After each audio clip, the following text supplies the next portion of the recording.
Imagine your life without sound, not being able to hear and understand the TV or the telephone or music, not being able to communicate and connect with your family and your friends.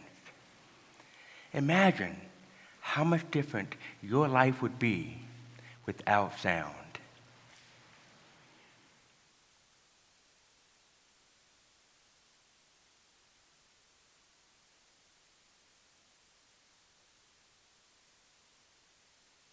For you, it might take some imagination, but for me, I've lived it. I was born with a severe to profound hearing loss, which means when I take these hearing aids out, I can't hear anything. And then after 2 years, they diagnosed me, at which time they put on these bulky hardware devices. And for the first time, I heard my mom's voice. I heard my dog bark. And my all-time favorite, I could hear the toilet flush. And now that I can hear, that doesn't mean that my life got any easier. You see, not having hearing aids for the first 2 years of my life, it put me way behind my peers. So my parents put me on this intense schedule where I had to have 12 years of speech therapy, reading sessions, and many hours of music lessons. I remember looking outside and watching my siblings play while I had extra lessons with my mom. I simply had to work harder than most kids. And then every night, my parents would read me a bedtime story. And the one that I always remember was The Little Engine That Could. You see, my amazing parents, they wanted me to learn that if I go the extra mile, never give up, and of course that famous line, I think I can, I would be able to reach the top of my mountain. One of the biggest mountains in my life was being born into the musical Osmond family and not being able to hear and understand their music. I remember one time watching my family perform to a sold-out crowd at the New York Madison Square Garden with screaming fans and flashing lights and songs blasting over the sound system. I could feel the vibration of the drums, but I could not understand the words of the lead singer of the Osmond, my own dad. It was the strangest thing because in the middle of a crowd, I felt alone. I felt disconnected. It's one of the worst feelings in the world. I'm sure many of you have had those similar feelings of feeling lonely, frustrated, discouraged, disconnected in your own life. But we do not overcome hopelessness by removing the obstacle in our lives. We conquer adversity by not letting it own us, control us, or overcome us. And today, I would like to share with you my personal motto that has carried me throughout my life. I may have a hearing loss, but my hearing loss does not have me. This doesn't mean that I hate being deaf. I love it. It's made me who I am today, and I am so proud of it. I remember when I was a young boy playing soccer, and my hearing aid quit working, which means that I couldn't hear my coach, or I couldn't communicate with my teammates, and I had to rely on lip reading and body language. No pressure. But then I soon discovered this to be somewhat of a blessing because I couldn't hear all the noise and the screaming and the yelling and all the distractions. And then I was able to just focus in on the game. One time I scored a goal and I was so excited. I did my happy dance and I spun around to celebrate with my teammates, but no one was celebrating. I was so embarrassed. I looked at the referee and I found out that he'd been blowing the whistle because I was offside. That hard-won goal did not count, all because I couldn't hear the whistle. But sometimes in life, we just have to tune out all that noise and all that distraction and just go for it. Because in life, it always counts. In junior high and high school, I was bullied on a regular basis because of my hearing loss. I used to ask myself, why would I get beaten up for being different? Thank goodness I had an older brother who was an all-star linebacker for the football team who always looked after me. But despite getting beat up, I was determined not to be defeated. And it taught me to be more compassionate and accepting of others, even though bullying and judgment had continued throughout my life. It taught me perspective, that we can control the quality of our lives just by how we think and act toward those challenges. I'm not sharing this with you to feel sorry for me, but to let you see how my loss has become my greatest advantage. I've learned to embrace my hearing disability and then allow it to empower me instead of holding me back. Doing things that we don't want to do, but we do them anyway, is what defines us and makes us who we are. People often ask me, well, how bad is your hearing loss? Well, back in the day when I was a teenager, we had a break-in. And with the house alarm going off and all the commotion, my whole family was up all night. And with my hearing aids out, I slept right through it. And found out about it the next morning. I was so bummed that I missed out on all that excitement and action. But at least I had a good night's sleep. College was one of the hardest things I've ever done. As you can see on the survey, only 1/3 of deaf students graduate from high school. And then those that go on to college, only 1/5 of them complete their academic studies.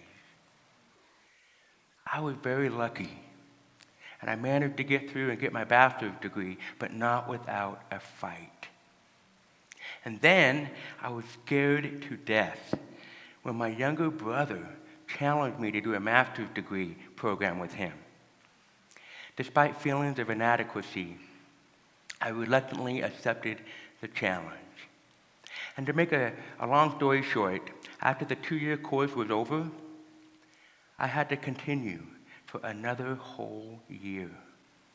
And then I had to take the final exam 5 times. Talk about feeling like a failure. But I challenged my limits. I never gave up, and I eventually passed. And one of the proudest moments of my life was when my younger brother waited a whole year for me so that we could walk across that stage together at our graduation. And then he and my family cheered me on as I gave the commencement speech.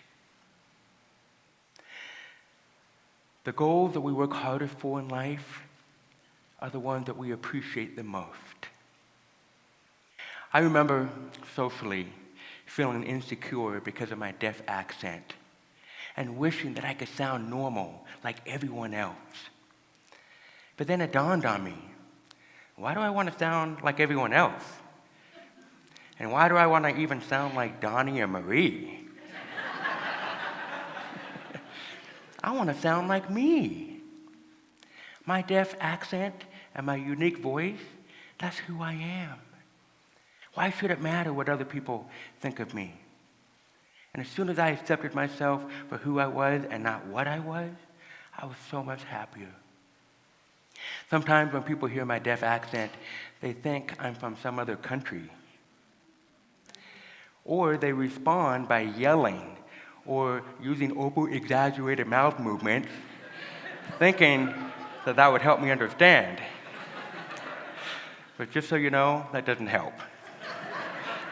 But it does give me some entertainment. Today, I still rely on closed captions when I watch movies. I prefer music without words. I still struggle in noisy environments and loud restaurants. And sometimes I just like to turn my hearing aids off and have a nice, quiet conversation with my wife using sign language. And group conversations, they can be quite comical.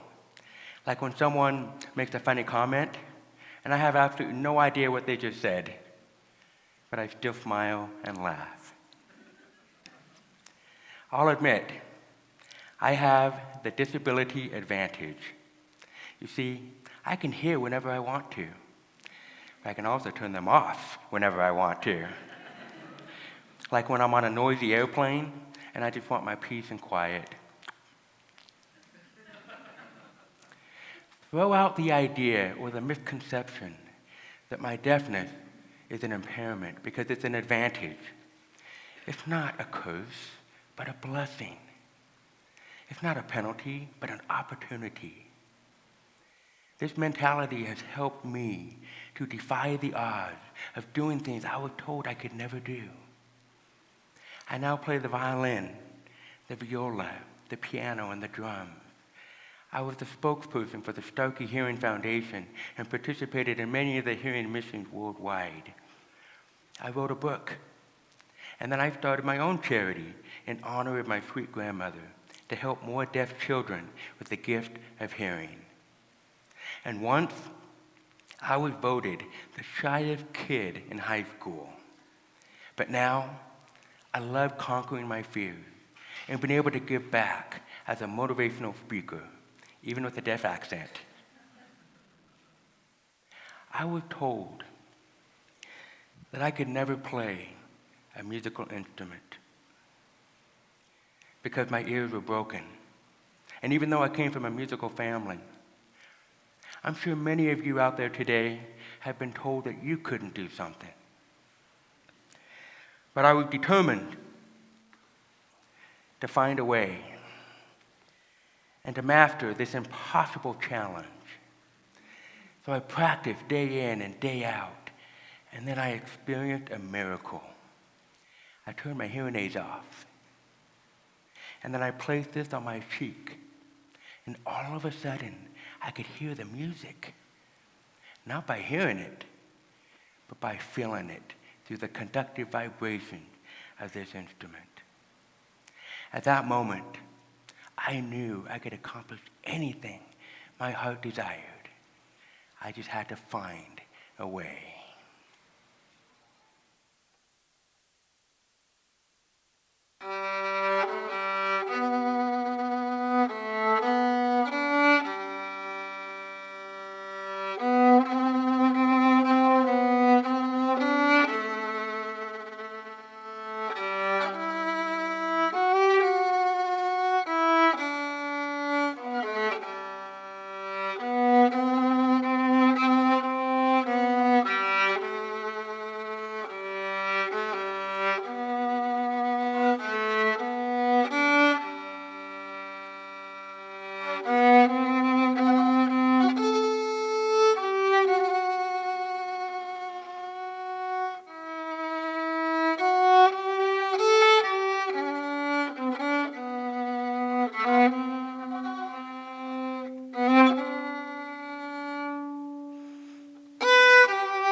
All of our dreams, all of your dreams are just a heartbeat away.